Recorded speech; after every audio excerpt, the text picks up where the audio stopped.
She came out in the morning. She had decided to survive it. She had always been extraordinary at deciding to survive. She came to the war table. She stood opposite him. She said, "Was it an accident?" He looked up from the maps. He said, "Yes." She held his gaze. For a long time. She was measuring the distance between what he said and what lived behind his eyes. She said, "All right." She turned away. She did not look back. Neither of them spoke of it again. The kingdom needed them and they gave it everything. They always had. Seraphine in the hall, Aldrich on the road.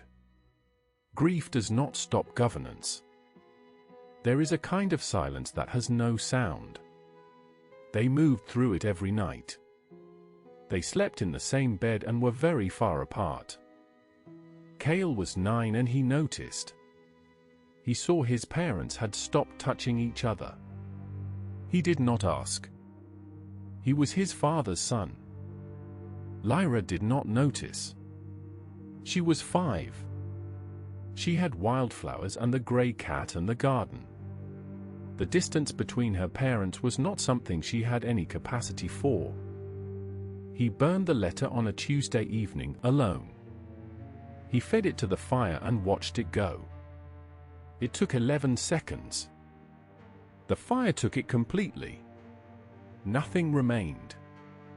He sat in the heat of it for a while. The way you sit when something is finally over. The door opened and she ran in. She had flowers from the garden. She said, "Papa," as though the word were the simplest thing that had ever been said. He lifted her. She was small and warm. She wrapped her arms around his neck. She smelled like the garden and like herself. She settled against his chest. He held her. The window behind them went slowly dark. She was his daughter. He held her still.